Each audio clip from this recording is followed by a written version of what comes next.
कोहिनूर हीरे के बारे में हमेशा ये चर्चा होती है कि भारत से इसे इंग्लैंड ले जाया गया और इस पर कब्जा कर लिया गया। गाहे ऐसी बातें भी उठती रहती हैं कि ये हीरा भारत में वापस लाया जाना चाहिए, परंतु इस हीरे के बारे में अन्य जानकारियों की चर्चा नहीं होगी। मसलन इसका पहला मालिक कौन था? इस हीरे का अलाउद्दीन खिलजी, बाबर, अकबर, महाराजा रणजीत सिंह से क्या नाता है? कैसे ये हीरा भारत से निकलकर इंग्लैंड पहुंचा और इंग्लैंड की रानी के सिर के ताज का सबसे बहुमूल्य रत्न बन गया? कोहिनूर हीरे के बारे में कहा जाता है कि इसे न तो कभी खरीदा गया और न ही किसी ने बेचा। इसे या तो युद्ध में जीता गया या फिर किसी ने किसी को तोहफे के रूप में दिया। बीते 800 वर्षों से यह हीरा एक राजा से दूसरे राजा के पास घूमता रहा है। कभी किसी को तोहफे के रूप में दिया गया तो कभी किसी बाहरी आक्रमणकारी ने हमला कर इसे जीत लिया।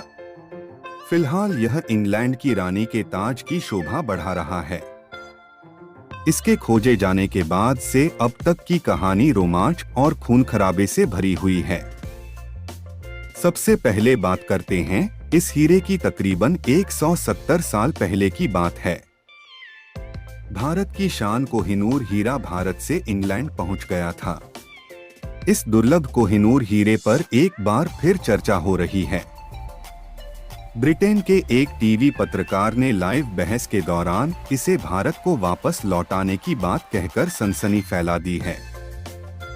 शुरुआत की बात करें तो सबसे पहले इसे भारत में खुदाई के दौरान निकाला गया, फिर खिलजी शासकों के पास गया जिनसे मुगलों ने छीन लिया।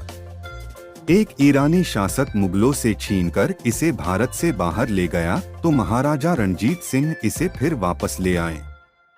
आखिर में यह अंग्रेजों, ब्रिटिश एम्परर के हाथ लगा और इस हीरे का रोमांचकारी सफर एक महल में कैद होकर रह गया। कोहिनूर हीरा करीब 800 साल पहले आंध्र प्रदेश के गुंटूर जिला स्थित गोलकुंडा की खदान से निकाला गया था।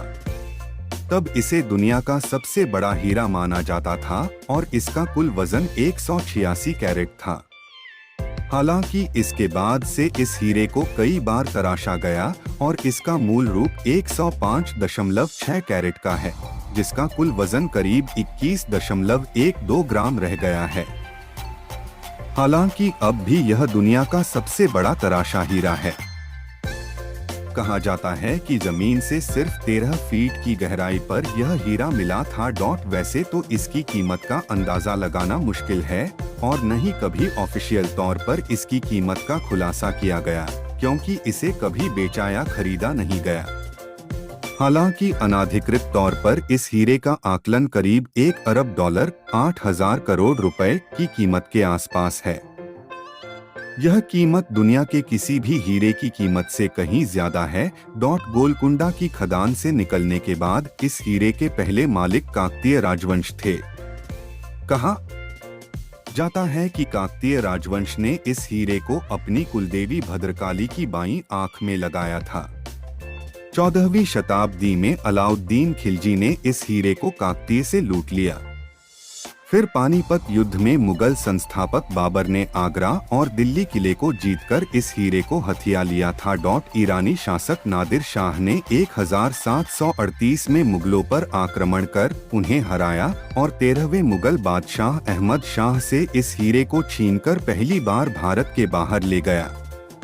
उसने मुगलों से मयूर तख्त भी छीन लिया था और माना जाता है कि नादिर शाह ने इस हीरे को मयूर तख्त में जड़वा दिया था। नादिर शाह ने ही इस हीरे को नाम दिया था कोहिनूर, जिसका मतलब होता है रोशनी का पहाड़।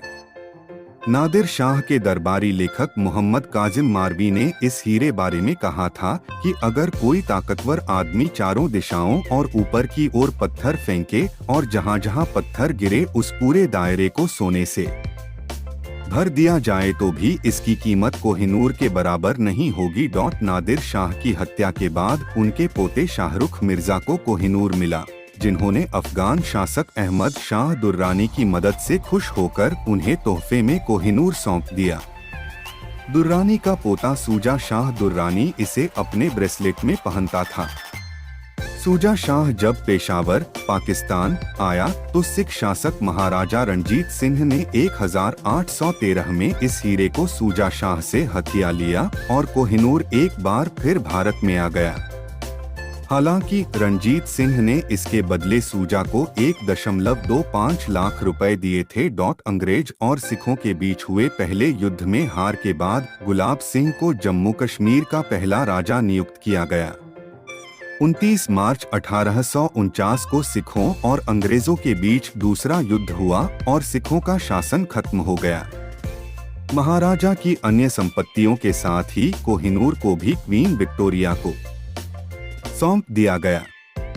फिर इसे 1850 में बकिंघम पैलेस में लाकर महारानी विक्टोरिया के सामने पेश किया गया और डच फर्म कोस्टर ने 38 दिनों तक इस हीरे को तराशा, फिर रानी के ताज में जड़ दिया गया। 1947 में देश के आजाद होने के बाद से ही भातर इस दुर्लभ हीरे पर अपना दावा करता रहा है और ब्रिटेन से इसे वापस मांग रहा है। भारत ही नहीं, इस हीरे पर पाकिस्तान, अफगानिस्तान और तालिबान भी अपना दावा कर रहे हैं। साल 2000 में भारतीय संसद ने कोहिनूर वापस लाने की फिर कोशिश की, जिस पर अंग्रेज अधिकारियों ने कहा कि इस हीरे पर कई देश अपना दावा कर रहे हैं। ऐसे में इसके असली मालिक की पहचान करना संभव नहीं, लिहाजा इसे ब्रिटेन में ही रखा जाए। ब्रिटेन यह भी दावा करता है कि उसने कानूनी तौर पर इस हीरे को हासिल किया है। लाहौर की आखिरी संधि में इसे अंग्रेजों को सौंपे जाने का जिक्र है। फिलहाल मोदी सरकार भी इस हीरे को वापस लाने की पूरी कोशिश कर रही है।